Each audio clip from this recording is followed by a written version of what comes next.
고난주간 둘째 날 저녁 우리에게 주실 하나님의 말씀은 갈라디아서 2장 16절로 21절 말씀을 통해 내가 죽고 그리스도로 사는 이라는 제목으로 말씀을 전하며 주신 은혜를 받고자 합니다.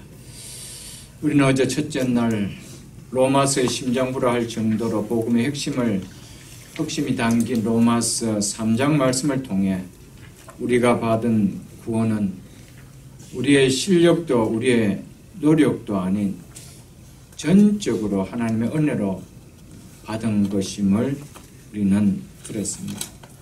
구원이 전적 하나님의 은혜인 이유가 죄의 값은 사망이라는 율법을 피해갈 수 없는 죄인이 아닌 인간이 한 사람도 없음에도 불구하고 당연히 죄인인 우리가 이 죄의 값인 사망, 즉 피 흘림으로 영원히 멸망을 당하는 죽음을 당해야 하는데 하나님께서는 우리가 지불해야 할 죄값을 대신 죽으셔야 할 이유가 전혀 없으신 사랑하는 독자 예수 그리스도에게 십자가의 피 흘림의 죽음으로 지불하게 하시고 우리에게는 하나님의 공의를 만족케 하신 이 예수님에게 십자가에서 이루신 의를 예수님의 십자가에 피 흘려 죽으심을 믿기만 하면 믿는 자의 의로 여겨주셔서 의롭다 해주시는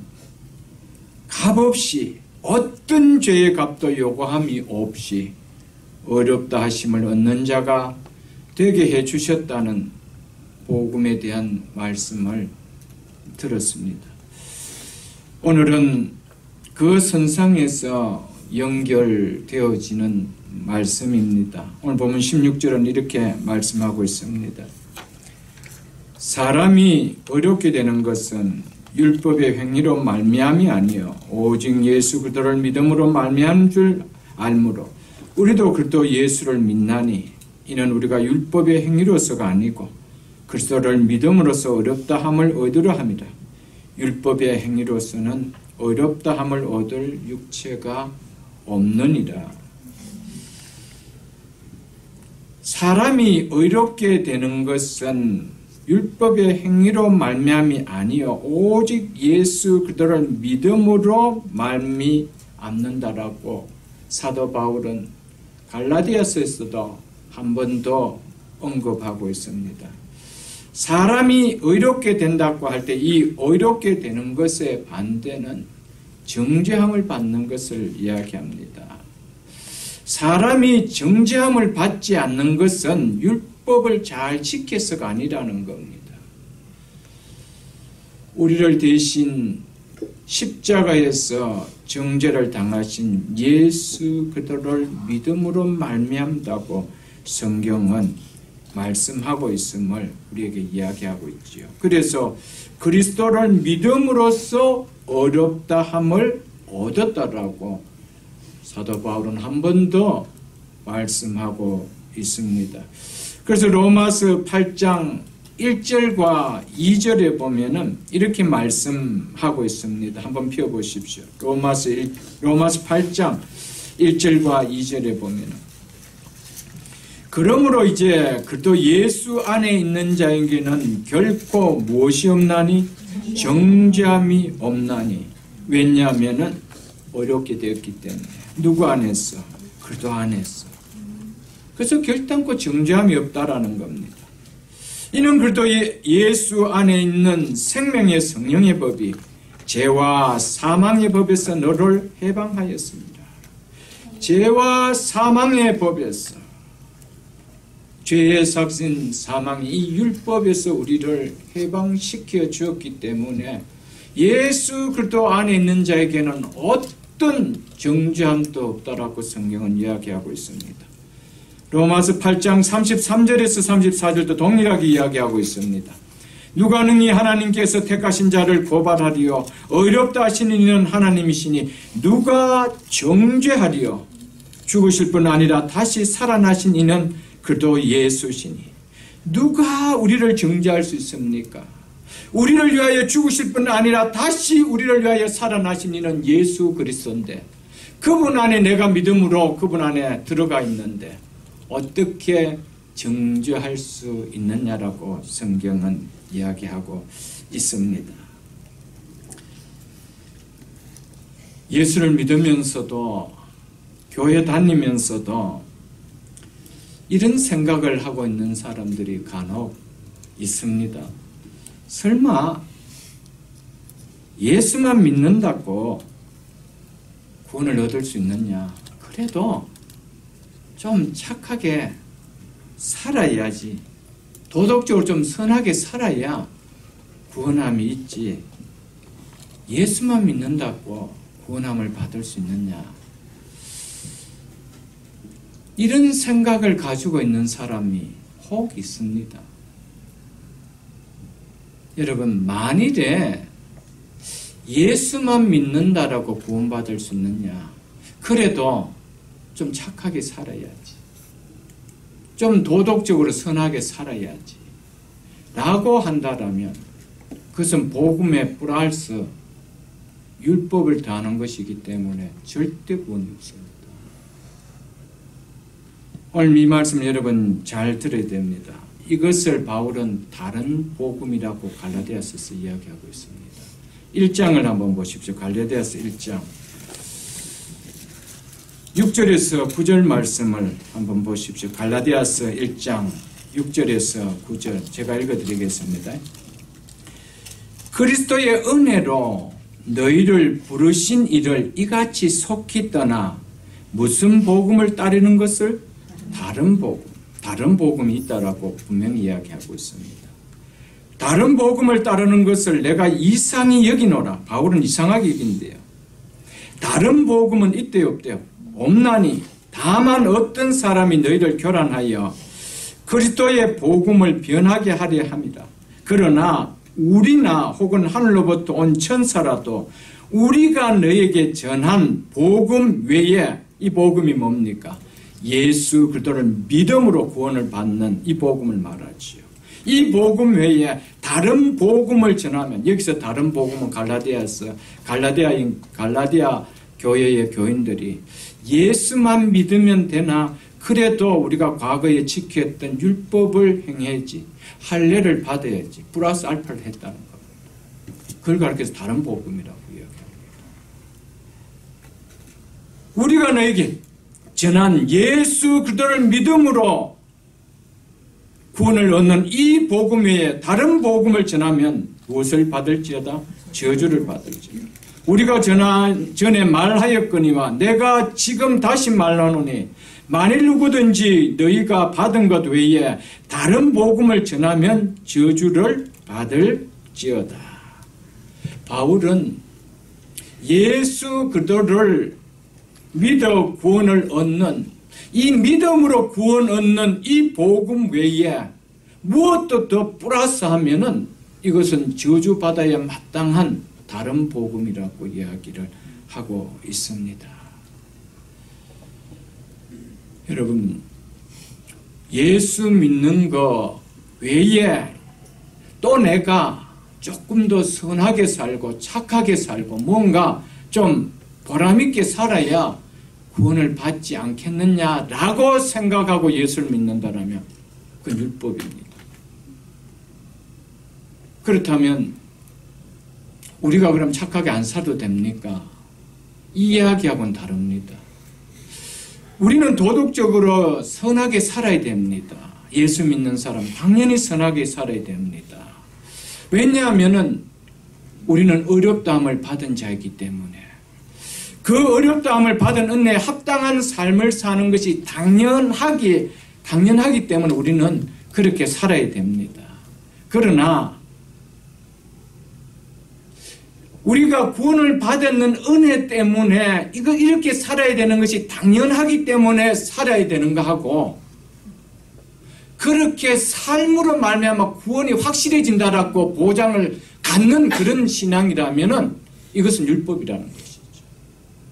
이건 하늘과 땅의 차이입니다, 여러분. 우리는 예수 믿는 믿음 이외에 다른 어떤 것도 알파하면 안 됩니다.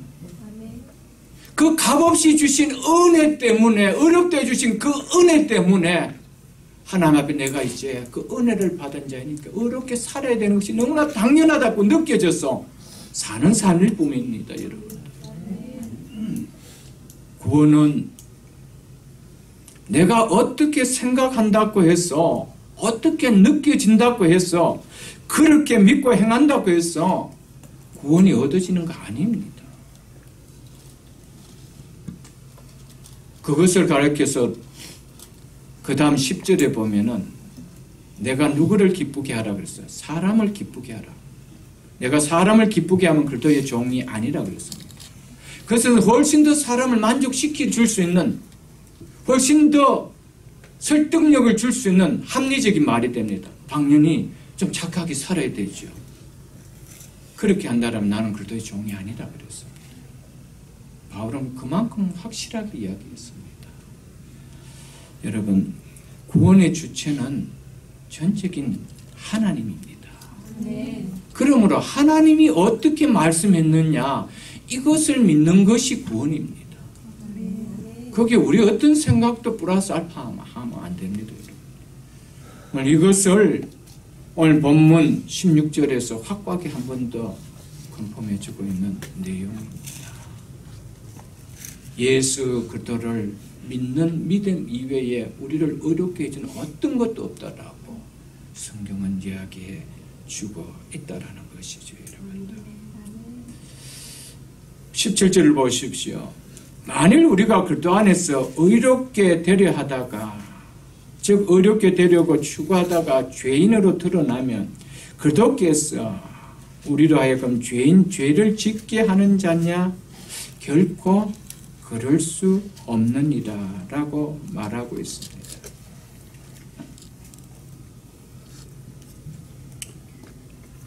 바울은 현재 성도들이 의롭게 되려고 구하는 의의 소망을 기다리며 사는 자들인데, 복음을 듣고 이 율법주의가 아닌 사람이 어렵다함을 받는 것은 행위에 있지 아니하고 오직 믿음에 있다는 것이 맞음을 알았습니다.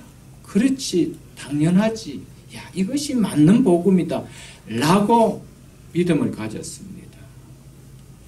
그런데 이 믿음을 갖고 시간이 이렇게 지나다 보니까 뭔가 율법의 행위를 가지고 신앙생활할 때보다 뭔가 느슨함이 느껴집니다.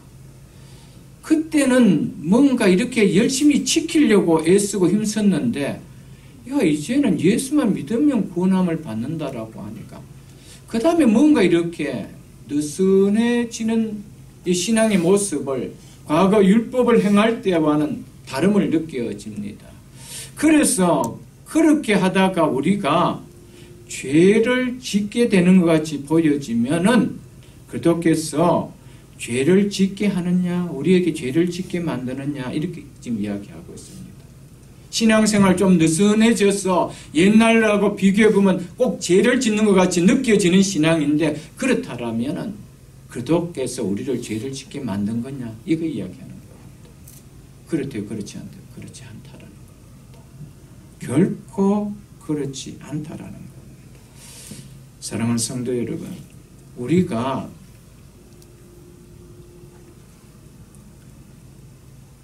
당연하게 믿음 생활을 열심히 하고 열심히 해야 됩니다.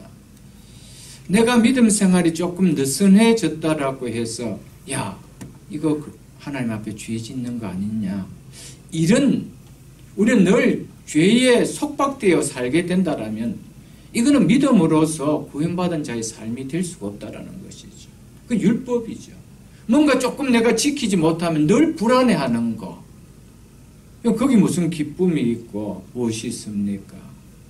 여러분, 신앙은요, 믿음으로 구원받은 것에 속에서 우리에게 누려짐으로 인해서 그것을 통해서 능동적으로 발산되어지겠습니까? 내가 이렇게 살아야 되지라고 하면서 늘 불안한 가운데 살아간다라면 그것 또한 율법과 다름이 없다라는 것이죠. 왜? 거기에는 기쁨이 없습니다. 늘 뭐만 했습니까? 쫓기는 것이죠. 내가 이렇게 안 하면 어떻게 할까? 늘 이런 마음이 든다는 것이죠. 그 이야기를 지금 하고 있는 것입니다. 18절 보십시오. 만일 내가 헐었던 것을 다시 세우면 내가 나를 범법자로, 즉 이단자로 만드는 것이라. 여기서 헐었다는 것은 없애버렸음을 이야기를 하고 있습니다.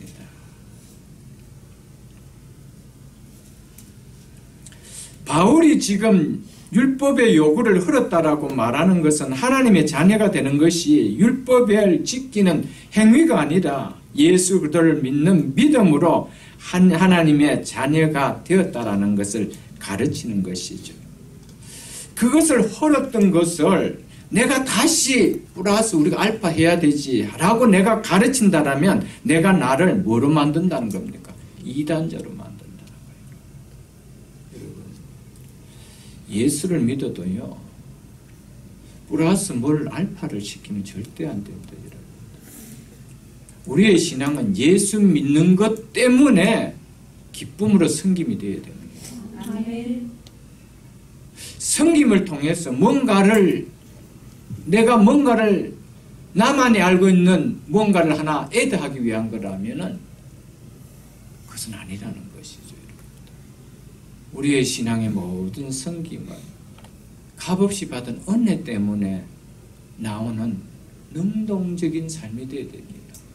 은혜가 우리의 모든 것을 밀어내서 나오게 하는 이 삶이 되어야 된다는 것이죠. 그것을 이야기를 하고 있는 것입니다.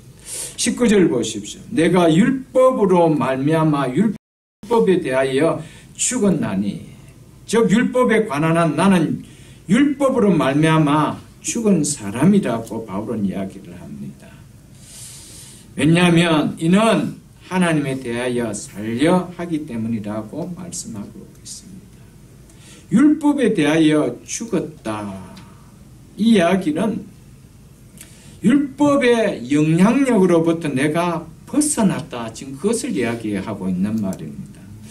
율법을 지켜 구원을 받으려고 애쓰는 그 영향에서 나는 이제 자유하는 자가 되었다. 이 이야기를 지금 하고 있는 것이죠.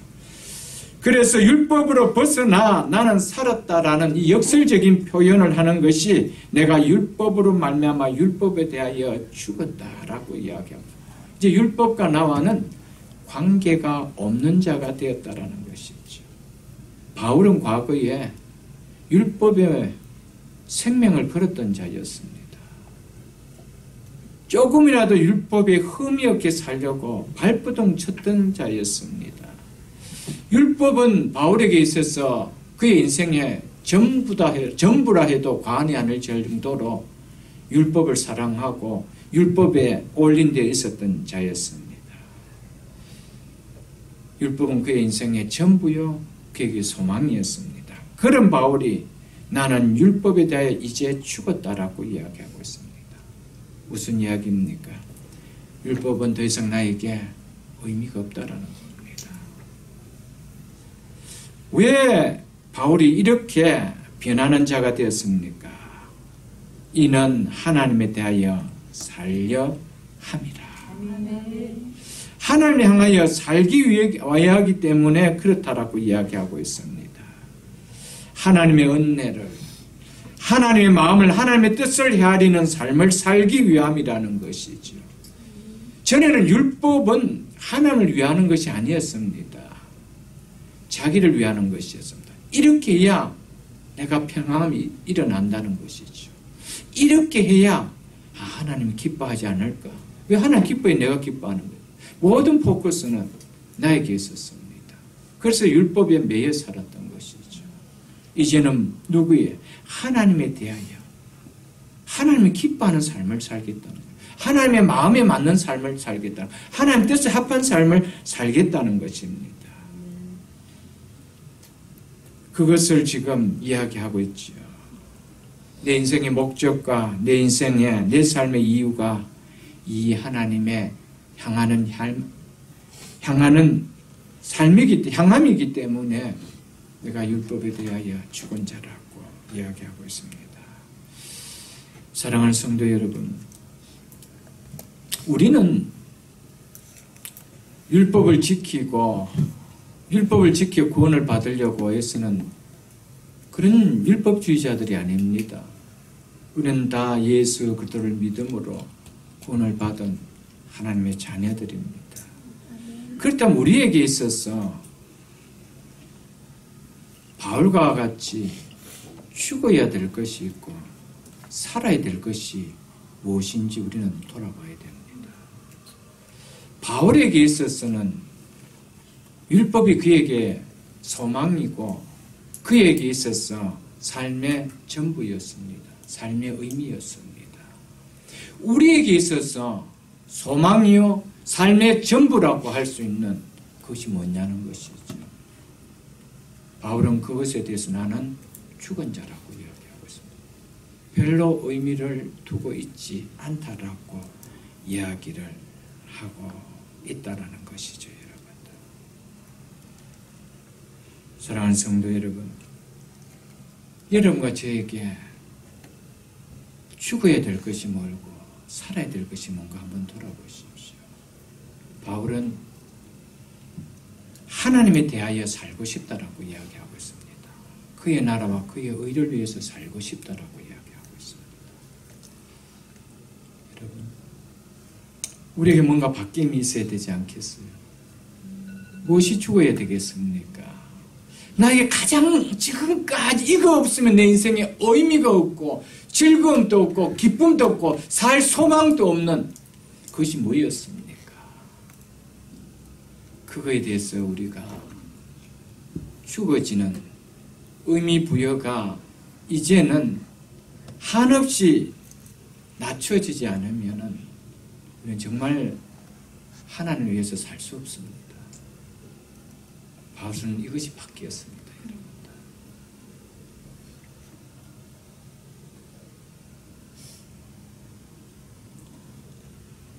그래서 하나님의 은혜 속에서 사는 것. 그래서 하나님에 대하여 산다라고 하는 이 말이 그 다음 절에 보면은, 다음 절 하반절에 보면은 바울은 이렇게 표현하고 있습니다. 이제 내가 육체 가운데 사는 것은 나를 사랑하사 나를 위하여 자기 자신을 버리신 하나님의 아들을 믿는 믿음 안에 사는 것이라. 이렇게 표현하고 있습니다. 바뀌었다는 거예요. 하나님의 은혜 속에서 살고 싶다라는 거예요. 여기서 한마디로 뭐라는 겁니까? 믿음 안에 사는 것이라고 이야기하고 있습니다. 바울의 삶을 지배하는 그 지배의 하나의 그 큰 원리가 있었다라면 그것은 믿음이었습니다. 믿음 안에 사는 것이었습니다. 로마서 1장 17절에 보면 바울은 로마서에서 유명한 말씀을 했습니다. 복음에는 하나님의 의가 나타나서 믿음으로 믿음에 이르게 하나니 기록된 바 의는 오직 믿음으로 말미암아 살리라 함과 같습니다. 복음에는 하나님의 의가 나타나는데 이 의를 가져서 구원함을 받은 하나님의 자녀들은 어떻게 산대요? 믿음으로 믿음에 이르는 삶을 산다. 의인은 하나님의 의를 통하여 의롭다함을 받은 의인은 믿음으로 말미암아 살리라 그랬습니다. 우리의 삶의 원리가 뭐라는 겁니까? 믿음이라는 것이죠. 믿음입니다.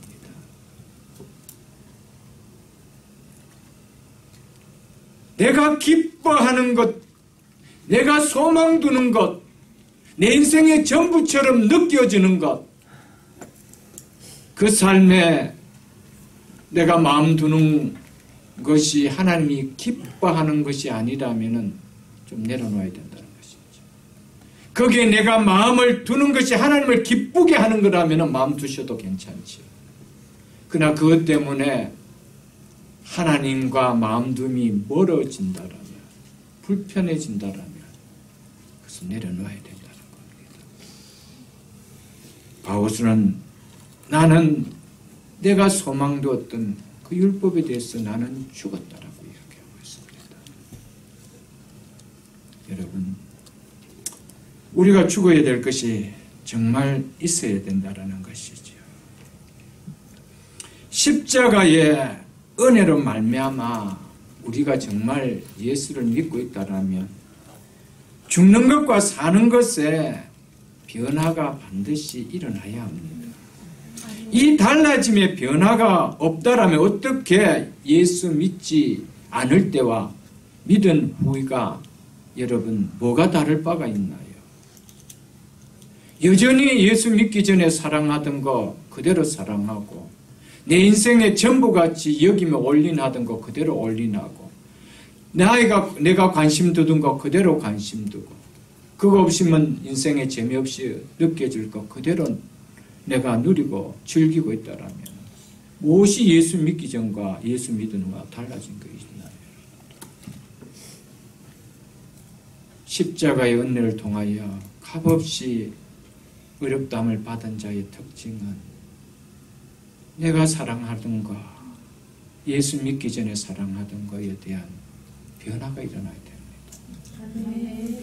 오늘 이것을 우리에게 이야기해 주고 있는 것이죠.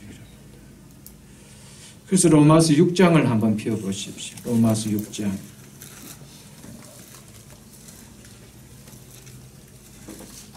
10절로 11절에 이렇게 말씀하고 있습니다. 사도 바울은 그가 죽으심은 예수 그리스도가 십자가에 죽으심은 죄에 대하여 단번에 죽으시며 그가 살아계심은 하나님께 대하여 살아계심이니 이와 같이 너희도 너희 자신은 죄에 대하여 뭐한 자요? 죽은 자요. 그래도 예수 안에서 하나님께 대하여 살아있는 자로 여길지어다. 아멘. 아멘. 분명히 죽는 것이 있어야 된다는 겁니다. 바울은 너희 자신은 죄에 대하여 죽은 자로 여기라고 이야기하고 있습니다. 하나님께 대하여는 산 자로 여기며 살으라고 이야기하고 있습니다. 우리는 과거에 죄에 대해서 산자처럼 살았습니다. 그것을 낙으로 여기고 기쁨으로 여기고 그것을 즐거움으로 여기고 소망처럼 여기며 살았습니다. 죄를 지극히 미워하시는 하나님께서 죄의 값을 독생자 예수 그리스도에게 모든 것 다 안기시고 십자가의 저주를 담게 하셔 나를 구원해 주신 그 은혜를 깨닫는 자는 이제 죄에 대해서 죽는 자로 살아야 된다는 겁니다. 이 달라짐이 있어야 된다는 것이죠.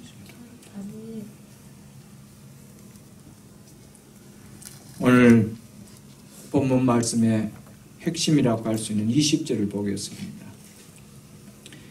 내가 그리스도와 함께 십자가에 못 박혔나니 그런즉 이제는 내가 사는 것이 아니요 오직 내 안에 그리스도께서 사시는 것이라.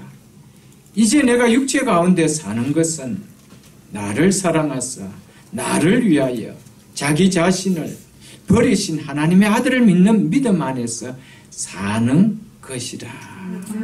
이렇게 이야기하고 있습니다. 바울은 나는 그리스도와 함께 십자가에 못 박힌 자라고 이야기하고 있습니다. 나는 예수 그리스도와 함께 십자가에 죽은 자라고 이야기하고 있습니다. 십자가에 못 박혔다, 십자가에 죽었다.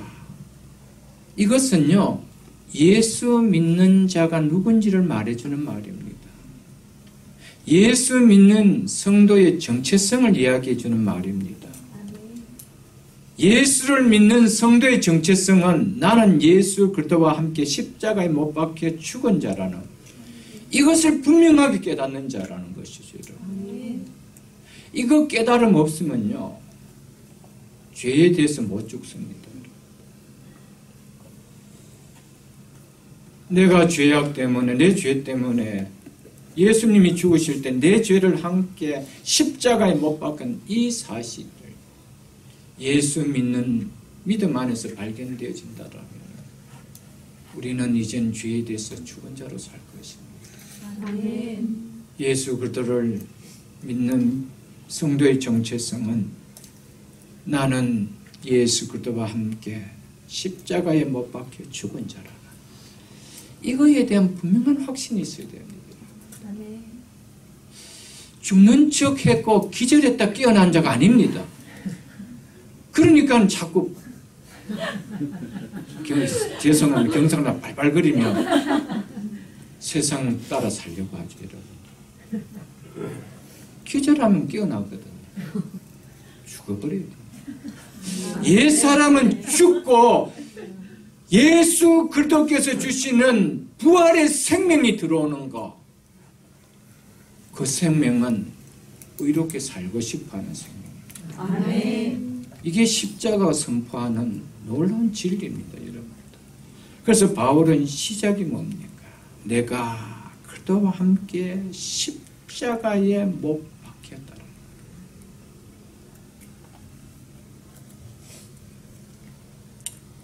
내가 그리스도와 함께 십자가에 못 박혔다는 것. 이것을 우리가 어떻게 받아들여야 되겠습니까? 나는 예수님이 십자가에 못 박히는 거 보지도 못했는데. 근데 어떻게 그걸 받아들입니까, 여러분?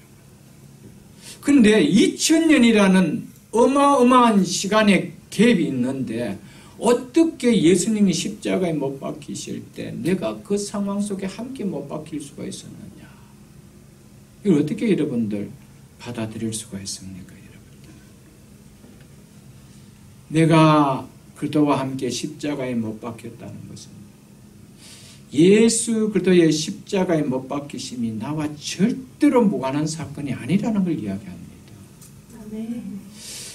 예수 그리스도께서 십자가에 못 박히셨다는, 나와 함께 못 박혀졌다는 것은 절대적으로 나와 무관한 사건이 아닌 나를 위한 사건이라는 것이 믿어질 때 이 말씀이 내 속에 들어오는 사건입니다. 아멘. 내가 그리스도와 함께 십자가에 못 박혔다는 것. 그럴 때 이 십자가의 사건은 절대적으로 머리에 그냥 담고 있는 교리가 아닙니다. 가슴을 뛰게 하는 십자가의 은혜를 임합니다. 내가 그리스도와 함께 십자가에 못 박혔다. 왜 예수님은 십자가에 못 박혔습니까? 나를 위해서입니다. 나를 위해서. 나에게 그분의 생명을 주기 위해서, 그분이 나에게 생명을 주시기 위해서는 나의 죄를 사해 주셔야 되기 때문에 나의 죄를 함께 박는 거예요. 그래서 내가 그리스도와 함께 십자가에 못 박혔다.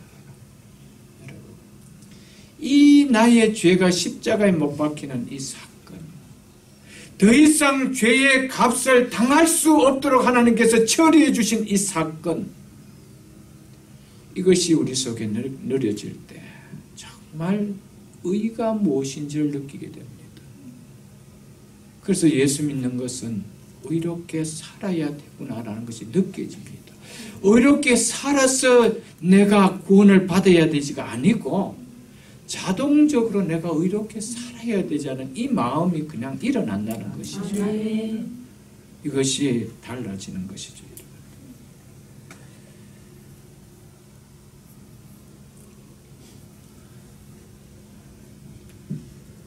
내가 그리스도와 함께 십자가에 못 박혔나니 이제는 내 옛사람이 십자가에 못 박히고 이제 죽어버렸습니다. 내 옛사람은 죄로 똘똘 뭉쳐졌던 아담의 죄를 그냥 안고 있었던 죄인이었습니다. 그 옛사람은 이제 십자가에 예수 그리스도와 함께 못 박혀 죽었습니다. 그런데 나는 여전히 살아있습니다. 이제는 이렇게 이야기하고 있습니다. 이제는 여러분과 저에게 이제가 있어야 됩니다. 똑같은 육체를 가지고 살아가는데 이제는 내가 사는 것은 이라는 이제가 있어야 됩니다. 이것이 복음이 주는 능력 아닙니까? 이제가 있습니까? 지금까지 살아왔는데 내가 그리스도와 함께 십자가에 못 박혀지는 이 십자가의 은혜를 체험하는 이제가 있어야 되는 거예요. 그럴 때 어떤 사건이 일어난대요? 내가 산 것이 아니요 오직 내 안에 그리스도께서 사신 것이다. 이게 구원입니다.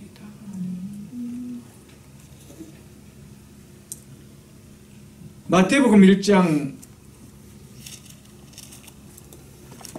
1장 21절에 보면은 예수님께서 아들을 낳으든 이름을 예수라라. 이는 자기 백성을 저희 죄에서 구원하실 자라고 이야기하고 있습니다.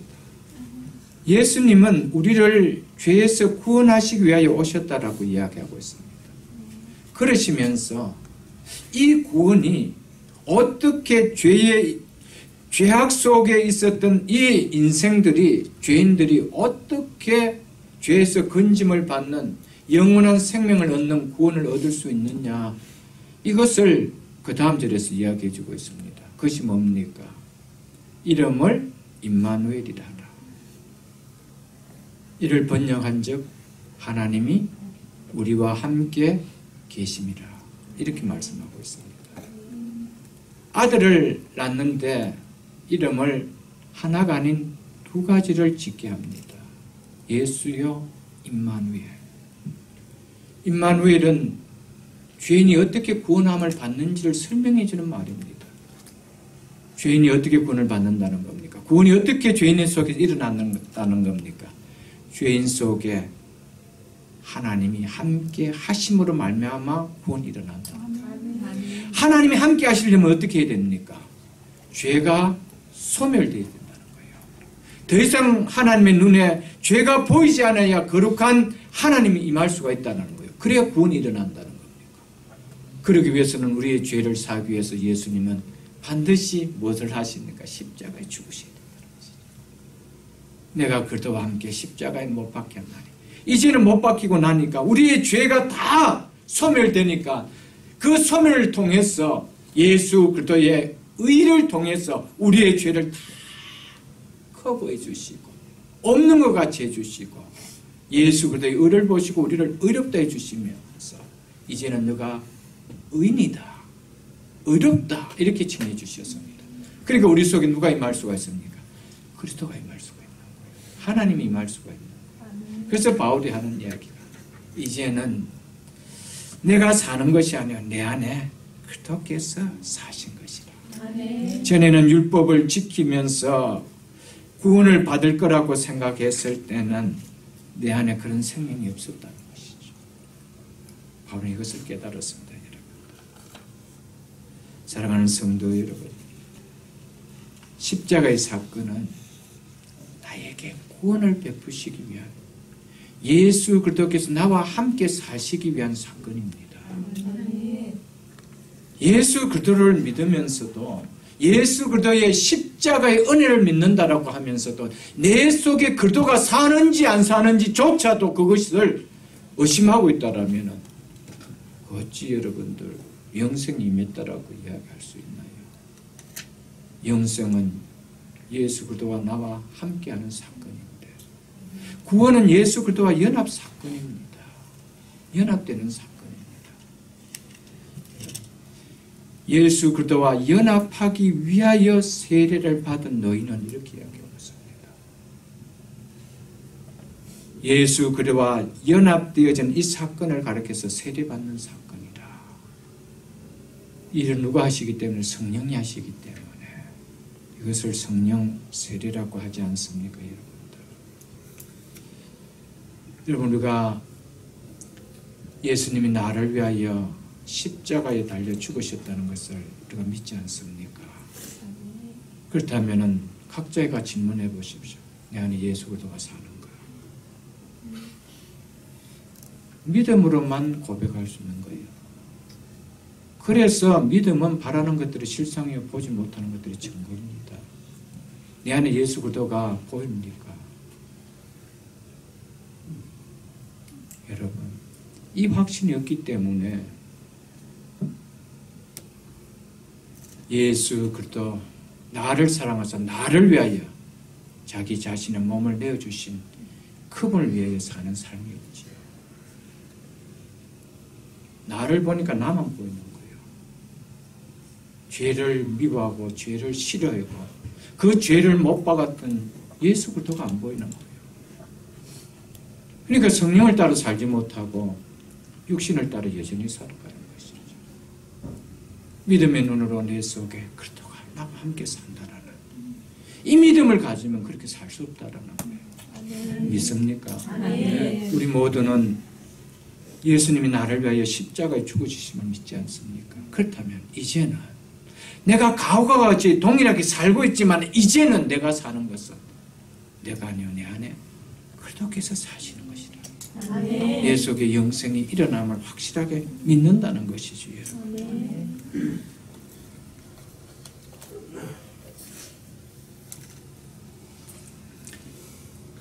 이제는 내가 육체 가운데 사는 것은 나를 사랑하사 나를 위하여 자기 자신을 버리신 하나님의 아들을 믿는 믿음 안에 사는 것이라.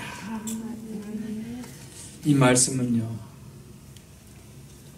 예수 그리스도의 십자가의 은혜로 값없이 어렵다 하심을 받고 하나님의 자녀가 된 성도가 육신을 가지고 이 땅을 살아가는 삶의 이유와 목적을 한마디로 요약해 주는 말입니다. 여러분들, 우리는 뭐 안에서 살아야 된다는 겁니까? 믿음 안에서. 누구를 믿는 믿음 안에서 나를 위해서 자기의 자신을 버리신 예수 그리스도를 믿는, 즉 십자가의 은혜를 믿는 그 믿음 안에서 사는 것. 이것이 우리가 이 땅에 살아가는 이유요 목적이라는 겁니다. 여러분, 사업하는 목적도 자녀를 키우는 이유도 우리 모두는 십자가 안이 아니면 안 된다는 거예요. 십자가의 은혜 안이 아니면 안 된다라는 것을 우리에게 이야기해 주고 있는 것입니다. 여러분, 예수 그리스도의 십자가의 은혜로 말미암아 구원함을 받은 성도는 날 위해 십자가에서 피 흘려 죽으신 예수님과 어떤 관계 속에서 살아가느냐, 이것이 성도의 삶의 질을 결정해 줍니다. 나를 위하여 나를 구원하시기 위해서 죄 없인 그분이 내가 당해야 될 모든 고난과 고통을 다 당하시고 나를 구원해 주셨는데, 그 구원해 주신 그분과의 관계 속에서 살아야 되는데 어떤 관계를 맺고 살아가느냐, 그것이 우리의 삶의 질을 결정한다는 것이죠. 믿음의 질을 결정하는 겁니다. 나아가서는 하나님 주신 은혜와 복을 결정하게 되는 것이죠. 바울은 예수 그리스도의 십자가의 죽으심, 이 예수 그리스도의 십자가의 은혜와 예수 그리스도 그분과의 모든 관계, 자신과의 관계를 뗄래야 뗄 수 없는 관계 속에서 살아갑니다. 여러분과 저는 어떻게 살아가고 있습니까? 여러분과 제 삶 속에 이런 삶들이 있어져야 된다는 거 아니겠어요, 여러분들?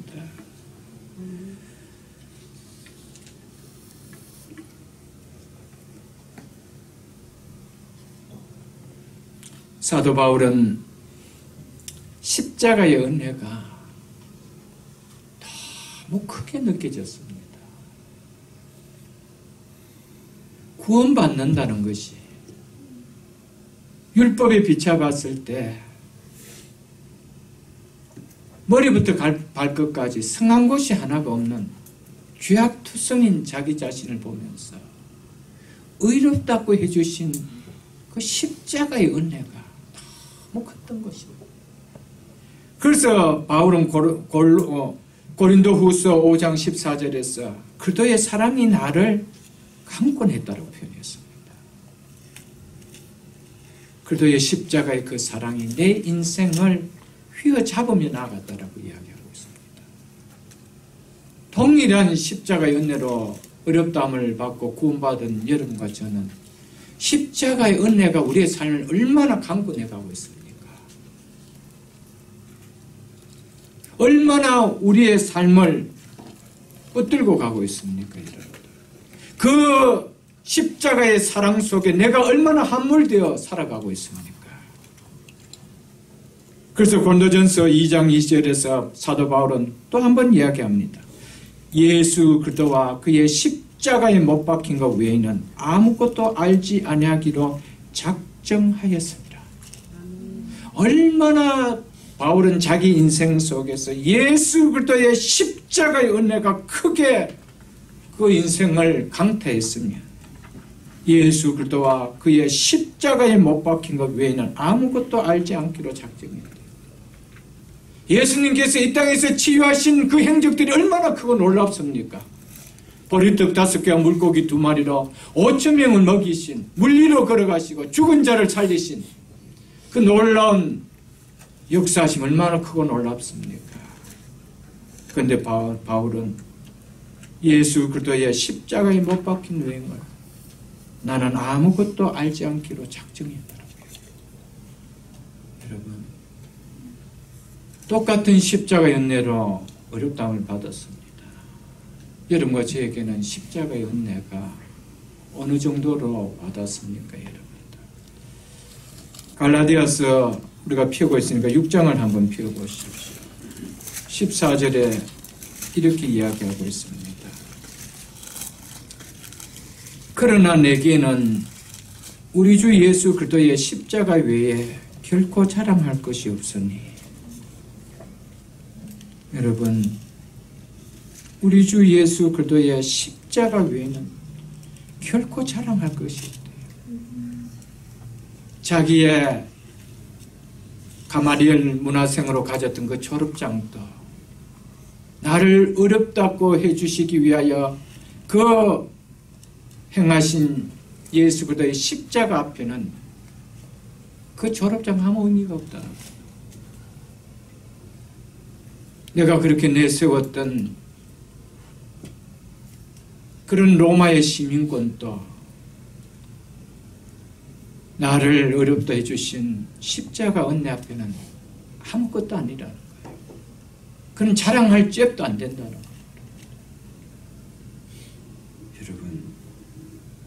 여러분과 저의 삶 속에 영원히 죄로 말미암아 지옥 형벌 가운데 고통하며 죽어야 될 여러분과 저를 건져주신 이 십자가의 은혜와 사랑을 얼마나 좀 자랑해 보았습니까? 얼마나 나타내고 싶고 보여주고 싶고 드러내고 싶어 했습니까? 그것을 이야기하는 것이 도리어 부끄럽진 않았습니까? 혹 이런 이야기를 하면은 저 예수쟁이 미쳤다 이런 소리 들을까? 혹 말하는 것이 부끄러워서 내 사랑하는 가족들에게도 형제들에게도 부모와 자녀들에게도 사랑하는 남편에게도 혹 우리가 하지 못하고 있는 거 아니었습니까? 바울은 수없이 죽을 고비를 당하면서도 이 십자가 전하는데 목숨을 아까워하지 않았습니다. 이 바다는 내가 너무 크고 놀랍기 때문에. 사랑하는 성도 여러분, 바울은 다릅니까? 아닙니다. 어쩌면 바울은 우리보다도 육체적으로는 더 볼품없는 자였을지도 모를 것입니다. 성경적으로 우리가 그림을 그려보면 그는 사람 앞에 서는 것을 부끄러워할 정도로 육신적으로, 육체적으로 자랑할 모습이 없는 모습이었다라고 이야기하고 있습니다. 여러분, 바울이 뭐 더 나은 것이 있나요? 바울이 십자가의 은혜는 우리와 특별히 달리 받아야 될 무엇이 있나요? 아닙니다. 똑같은 십자가의 은혜입니다. 여러분, 바울은 예수님의 십자가의 죽으심을 결코 예수님 당신의 죽음이 아니라 나를 위한 죽음이었다라고 성경은 본인은 분명히 고백하고 있습니다. 나를 사랑하사 나를 위하여 자기 자신을 버리신 사건이었다라고 이야기하고 있습니다. 그러기에 바울의 삶은 달랐던 것이었어요. 저는 확신 있게 이야기할 수 있습니다. 십자가의 사건이 나에게 어떤 함수 관계로 와닿느냐가 우리의 삶의 신앙의 질을 결정합니다. 이건 틀림없습니다. 그냥 지식적인 십자가라면, 교회 오래 다녔기 때문에 그냥 머리로 알고 있는, 교리 정도로 외우고 있는 십자가라면 십자가의 도가 멸망하는 자에게는 어리석은 것이요, 구원을 얻는 우리에게는 하나님의 능력이라고 했는데, 십자가의 도가 하나님의 능력을 와닿지 않고요, 그것을 이야기하는 사람을 보면 어리석게 보이는 것 같이 보여질 때도 있다라는 것이죠. 십자가가 우리 속을 강타할 수 있기를 주의 이름으로 축복합니다. 오늘 20절 한 절에 보면은요, 가장 많이 나오는 단어가 사는 것이라는 단어가 나올 것입니다. 몇 번 나옵니까? 4번 나옵니다. 사는 것은, 사는 것은, 사는 것은, 사는 것은. 무슨 이야기입니까? 사는 것이 너무 중요하다 이 말입니다. 예수 믿고 사는 것이 너무 중요함을 이야기합니다. 어떻게 살아야 되는지 이게 너무 중요하다는 겁니다.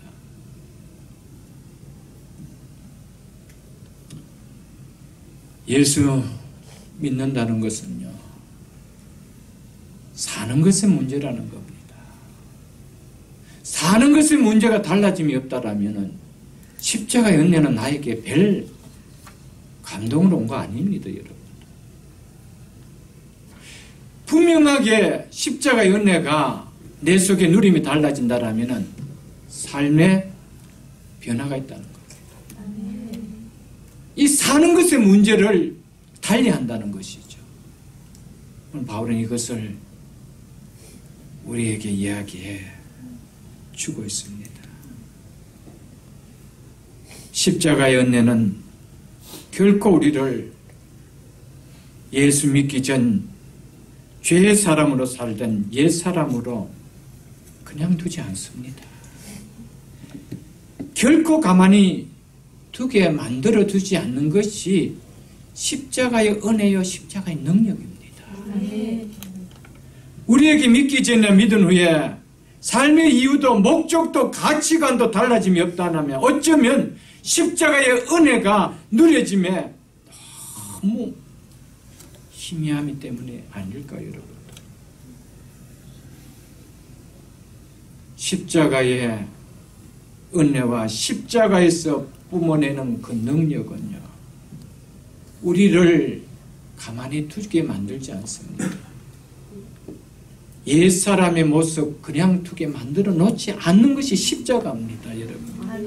그래서 국경과 인종을 초월해 예수님을 따르는 참된 성도들은 한결같이 십자가의 은혜와 십자가의 가치를 깨닫는 사람들이었습니다. 십자가의 은혜와 십자가의 가치를 깨달았던 사람은요, 한결같이 사는 문제가 바뀌었습니다. 틀림없는 사실입니다. 조국과 우리가 사는 이 한인교회, 이 한인사회를 돌아볼 때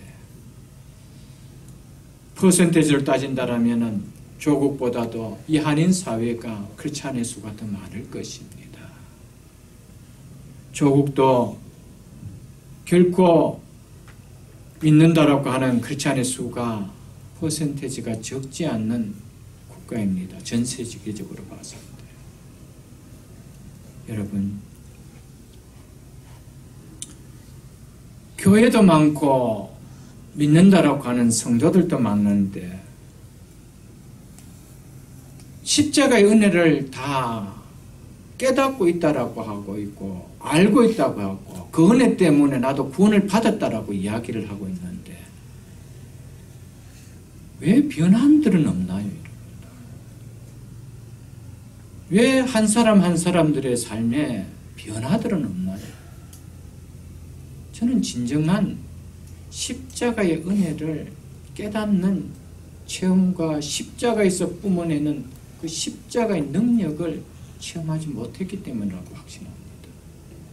그 십자가의 은혜를 깨닫고 그 능력을 깨달으면요, 절대적으로 우리의 인생은 결코 옛사람으로 사는 것을 기뻐할 수가 없습니다. 그렇게 사는 것 자체가 하나님 앞에 너무 죄스러워서 견딜 수가 없는 것이 십자가 주는 능력인데 어떻게 그렇게 살아갈 수 있나요, 여러분? 그것은 또한 교회가 십자가에 대한 선포를 너무 십자가의 종탑은 세워놨는데 교회 안에 십자가의 전함이 너무 약해지기 때문이 아닐까 그렇게 또한 느껴집니다. 여러분. 그래서 십자가의 은혜를 깨닫던 우리의 믿음의 선배들은 늘 울어도 눈물로서 못 갚을 줄 알아. 이 몸밖에 드릴 것 없어. 이 몸 바칩니다. 이 몸이 어떤 몸이겠어요? 죄악 구덩이에서 놀던 몸을 바치겠습니다. 이렇게 겠어요. 이렇게 고백하며 살았습니다. 십자가의 은혜를 맛본 사람들. 구주를 생각하면 해도 이렇게 좋거든. 어떤 구주입니까? 십자가에서 날 구원해 주신 예수 그리스도 아닙니까? 이 구주를 생각만 해도 이렇게 좋거든. 주 얼굴 배울 때는 얼마나 좋으랴. 예수의 넓은 사랑 어찌다 말하랴. 주 사랑 받은 사람만 그 사랑 알도다. 여러분, 예수 그리스도의 십자가를요 깨달은 자만이 이 고백할 수 있는 거예요. 여러분. 십자가의 은혜는요, 십자가에서 내뿜는 그 능력은요, 여러분, 우리의 옛사람을 결코 그냥 두는 그런 능력이 아닙니다. 우리를 180도 바꾸는 능력입니다. 여러분. 뒤집어 놓습니다. 여러분. 이게 십자가의 능력이죠. 여러분들. 그래서 복음에는 하나님의 능력이 나타나서 그렇습니다. 복음이 뭡니까? 예수 그리스도의 십자가로 말미암아 우리가 의롭게 되는 사건 아닙니까? 이 복음에는 하나님의 능력이 나타납니다. 여러분과 저에게는 하나님의 능력이 미쳤습니다. 내 삶이 여전히 과거와 동일한 삶입니까? 달라졌습니까?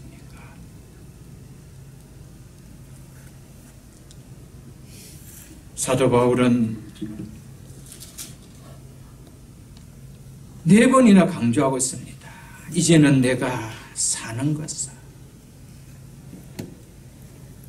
내 안에 내가 육체 가운데 사는 것은 믿음 안에서 사는 것이라.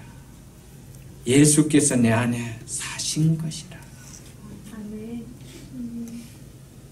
삶의 중요성을 강조하고 있습니다. 고난주간을 우리가 보내면서 막연한 예수 그리스도의 십자가의 죽으심을 그냥 기념하는 주간으로 보내지 마시고 십자가의 능력을 한번 받음으로 말미암아 내 인생에 한번 삶의 터닝 포인트가 있는 이런 절기가 될 수 있기를 주의 이름으로 축복합니다. 아멘.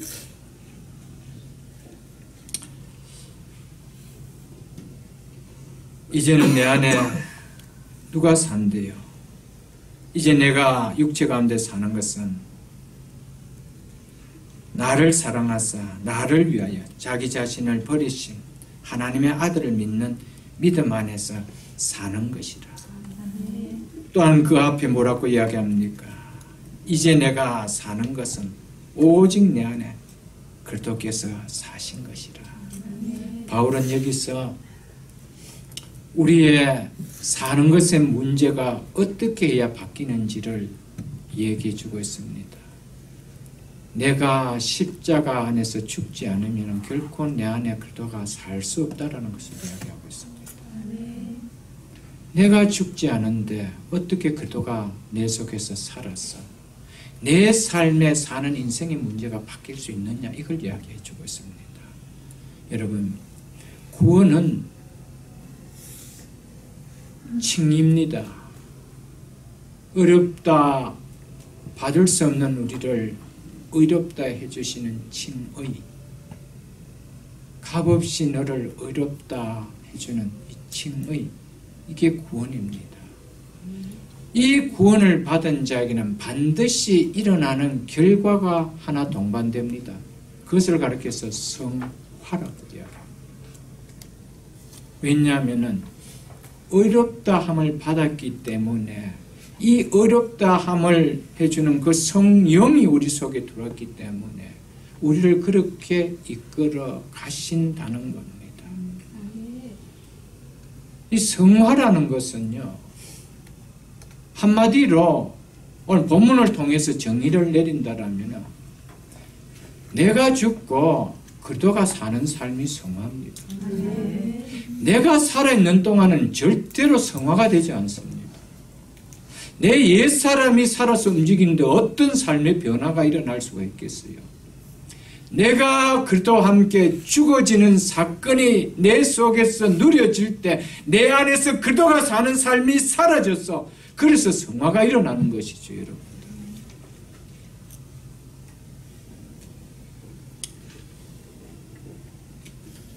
이 삶이 우리 속에 있어야 된다라는 것이죠, 여러분.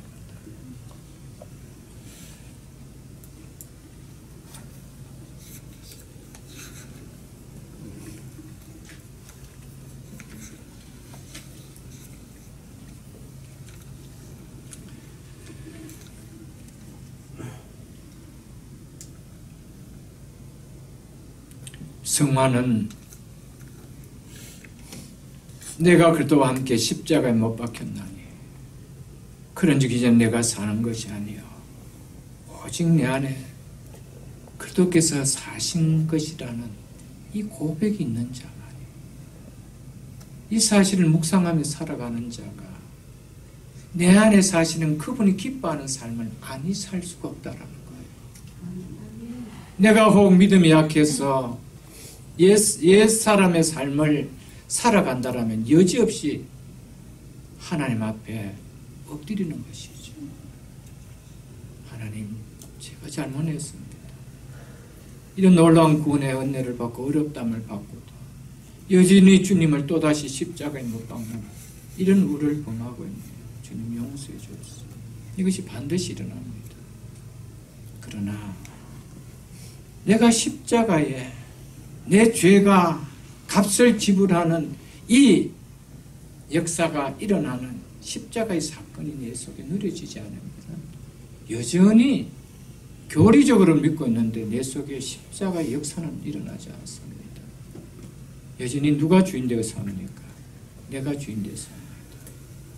사도 바울은 이제는 내가 산 것이 아니에요. 내가 주인 되어 살 수 없다는 것이죠. 내 안에 누가 사신대요? 여기 변화가 있는 거예요. 왜 오늘날 변화가 없습니까? 십자가의 은혜가 누려지지 않았기 때문에. 십자가를 믿기는 믿는데 그 십자가의 은혜가 누려지지 않는 믿음. 여러분, 이것이 우리 속에 있어야 되죠, 여러분들. 이것이 있어야 됩니다.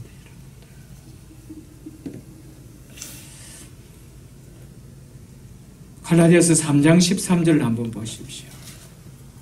갈라디아서 3장 13절에 그리스도께서 우리를 위하여 무엇을 받은 바 됐사? 저주를 받은 바 됐사. 율법의 저주에서 우리를 속량하셨으니 두 번이나 저주를 이야기하고 있습니다. 예수님께서 우리를 받아야 될 저주를 그분이 대신 받아주셨대요. 왜냐하면 율법의 저주에서 우리를 속량하기 위해서. 이런 놀라운 은혜를 주셨는데 우리는 여전히 율법의 저주 속에 살아가는 삶을 또 살고 있다는 것.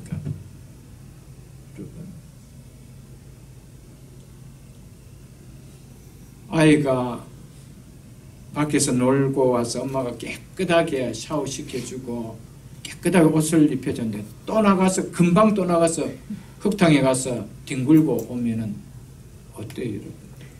마음이 어때요 여러분? 우리를 의롭다 해주는 것은 믿기는 믿는데 내 삶은 여전히 율법의 저주 속에 있는 삶을 여전히 살아가고 있다.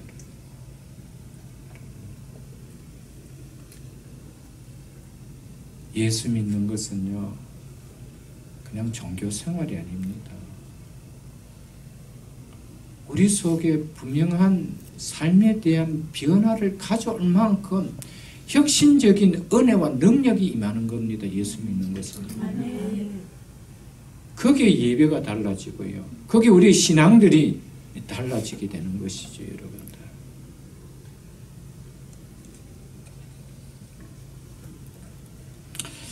여러분과 저의 삶 속에 가장 큰 기적이 있다면 정말 내가 내 힘으로 할 수 없었던 기적이 있다면 여러분 무엇을 꼽을 수 있나요? 여러분들?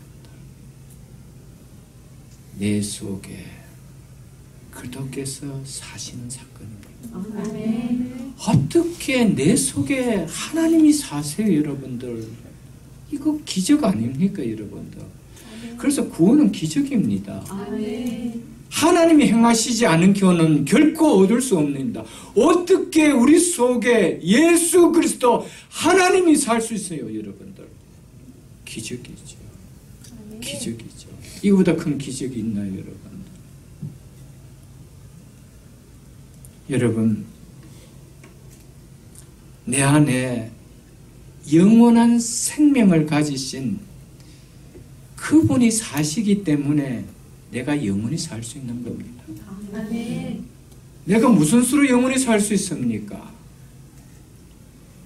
영원한 생명을 가지신 그분이 내 속에 들어와서 나와 함께 살아주기 때문에 내가 영원히 살 수 있는 거예요. 영원한 생명을 가질 수 있는 거예요. 아멘. 우리가 어떻게 영원한 생명을 가질 수 있습니까? 이런 영원한 생명을 갖는 영원한 생명을 가지신 예수 그리스도가 내 안에 사라지는 이 사건, 이 기적과 같은 사건, 이것을 누리고 사는데 그리스도가 없는 것처럼 살아가고 있다는 거. 기적을 주셨음에도 불구하고 기적을 맛보지 못한 자 같이 살아가고 있다는 거. 여러분 얼마나 아픔 아니겠어요 여러분들? 사랑하는 성도 여러분, 여러분과 제가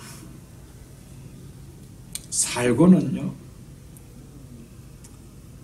그리스도가 사실 수 없습니다. 여러분. 고린도후서 4장을 한번 펴볼게요. 고린도후서 4장 7절을 여러분 한번 펴보십시오. 고린도후서 4장 7절.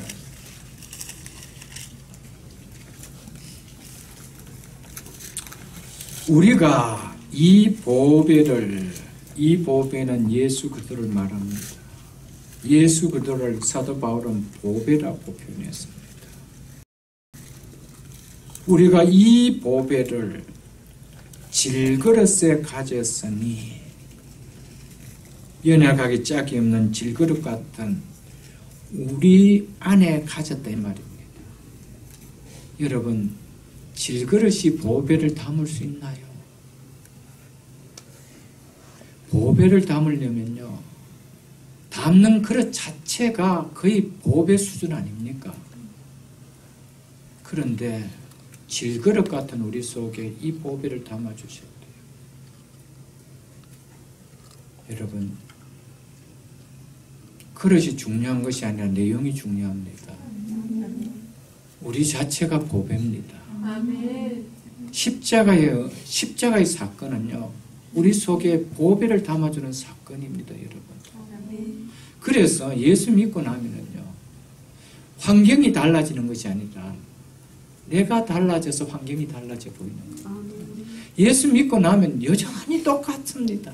그 가족이 그대로고요. 그 비즈니스가 그대로고요. 그 상황이 그대로입니다. 그런데 달라 보입니다. 왜 그렇습니까? 내가 달라졌기 때문에. 믿으십니까? 여러분, 예수 믿는다는 것은 내 존재가 달라지는 사건입니다. 여러분. 그런데 이 보배를 보배답게 가지고 살려면요, 내가 죽어야 돼요.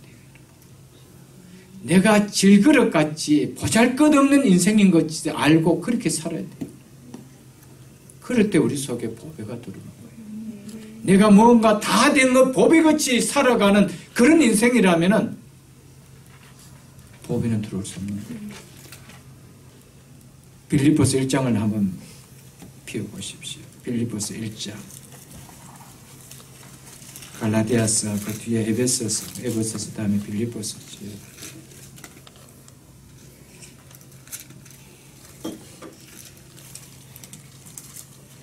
20절로 21절 제가 읽어드리겠습니다. 나의 간절한 기대와 소망을 따라 아무 일에든지 부끄러워하지 아니하고 지금도 전과 같이 온전히 담대하여 살든지 죽든지 내 몸에서 그리스도가 존귀하게 되려 하니니, 살든지 죽든지 내 몸에서 그리스도가 존귀하게 되려 하나니 내 몸을 통해서 오직 그리스도께서 영광을 받게 되길 원한다라고 바울은 이야기하고 있습니다. 이는 내게 사는 것이 누구니? 그리스도니니. 여러분, 내 속에 보배가 살아야 되고 보배가 있음을 아는 자만이 내 속에 있는 보배를 존귀하게 드러내는 삶을 삽니다. 이것은요, 너무 중요합니다. 내 속에 무엇을 담고 사느냐가 내 인생을 결정하는 거예요, 여러분. 내 속에 죄를 담고 살면요, 죄악을 뿜어내는 삶을 살 수밖에 없습니다.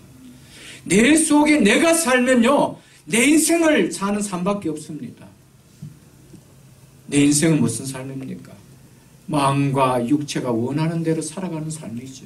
내가 주인 되어서 살아가는 삶입니다. 그러나 내 안에 그리스도가 살면은 그리스도가 기뻐하는 삶을 드러내는 삶을 살 수밖에 없는 거예요. 그래서 바울은 내 안에 누가 사신대요? 내게 사는 것은 그리스도니.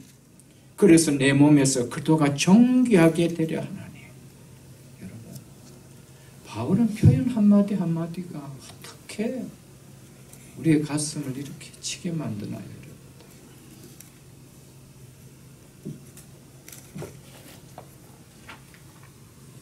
내 몸에서 그리스도가 존귀하게 되는 것. 우리 속에 보배를 담아주신 이유입니다. 우리의 가정이, 우리의 기업이, 우리의 자녀들이 그 속에 보배가 담기기를 원합니다. 우리의 가정을 통해서 예수 그리스도를 존귀하게 드러내는 삶이 되기를 축복합니다. 우리의 기업을 통해서 예수 그리스도를 존귀하게 드러내는 기업이 되기를 원합니다. 우리의 자녀들을 통해서 예수 그리스도를 존귀하게 드러내는 우리 자녀들 되기를 원합니다. 내 삶을 물론이고 우리의 가정과 기업과 우리 자녀 속에 예수 그리스도가 살도록 심어주십시오. 그밖에 없습니다. 새벽기절 교회 안에 그리스도가 존귀하게 되기를 원합니다. 우리 공동체 안에 예수 그리스도가 주인 되어야 됩니다. 그분이 우리 속에 온전하게 심겨져야 됩니다. 우리 공동체 안에 사는 것은 그리스도니. 믿으십니까, 여러분? 이게 너무 중요하지, 여러분.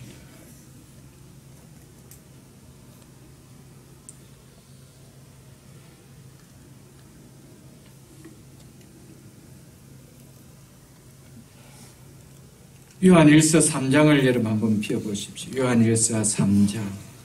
신약성경 요한일서 3장입니다.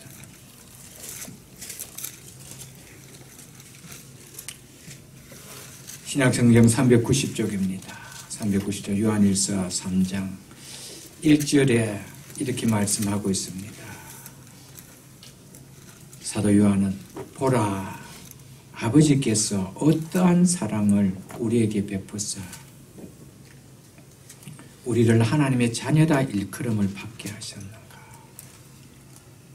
바울은 사도 요한은요 하나님의 자녀라 일컬음을 받는 것이 얼마나 놀라운 은혜고 복이고 영광인지 그걸 한번 보라는 거예요. 우리 하나님 아버지께서 어떤 사랑을 우리에게 베풀어 주셔서 우리를 하나님 자녀라 일컬음을 받게 했는가 한번 보라는 거예요. 여러분들. 여러분 하나님의 자녀됨에 대한 우리의 한번 자부심을 좀 가지십시오.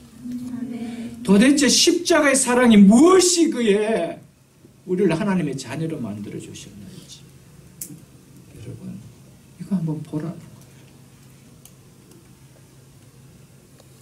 하나님 자녀보다도 삼성매너를 일컬음 받는 것이 더 복입니까? 세상에 잘 나가는 기업에 사원으로 있는 것이 더 보라고 하고 내놓을 만한 자랑입니까? 아니옵시다. 아버지께서 어떤 사랑을 우리에게 베푸사 우리를 하나님의 자녀로 일컬음을 받게 했는지 보라. 사도 요한은 이걸 너무너무 귀하게 여겼던 것이죠.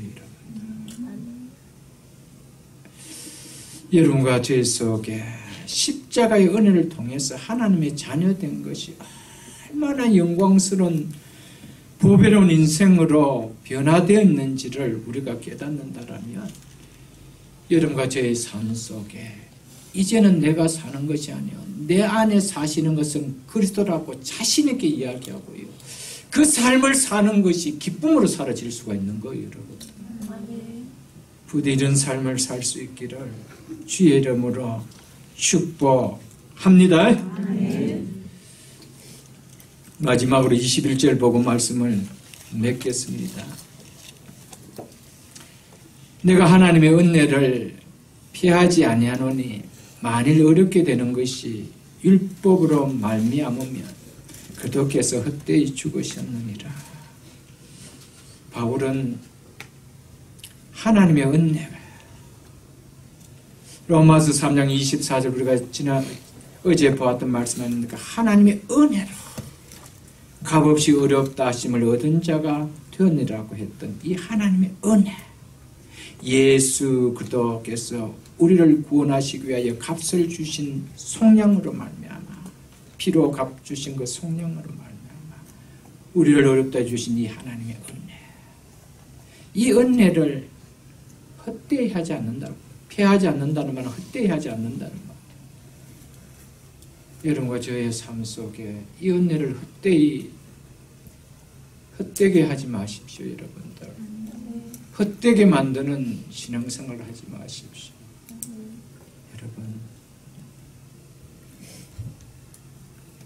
하나님의 은혜를 헛되게 하는 것은요 그리스도께서 헛되게 죽게 하셨는 삶밖에 아닙니다. 말씀을 맺겠습니다. 여러분들 값없이 어렵다 하심을 얻었습니다. 무엇으로?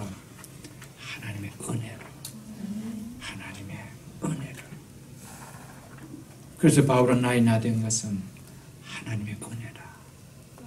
이 은혜를 헛되이 하지 않게 하기 위해서 여러분과 저의 삶 속에 십자가의 은혜가 헛되이 하지 않는 것을 우리는 예상과 구별되지는 삶입니다. 이제는 내가 사는 것은이라는 사는 것에 대한 분명한 이유와 목적을 가지고 살아가는 것이 하나님의 은혜를 헛되이 하지 않는 삶입니다. 이번 고난주간 둘째 시간을 맞이해서 이 헛된 십자가의 은혜가 결코 헛되지 않게 하나 십자가의 은혜가 내 삶의 전 인생을 변화시키고 바꾸는 정말 예수 그리스도의 보화를 담는 놀라운 시간 될 수 있기를 주의 이름으로 축복합니다.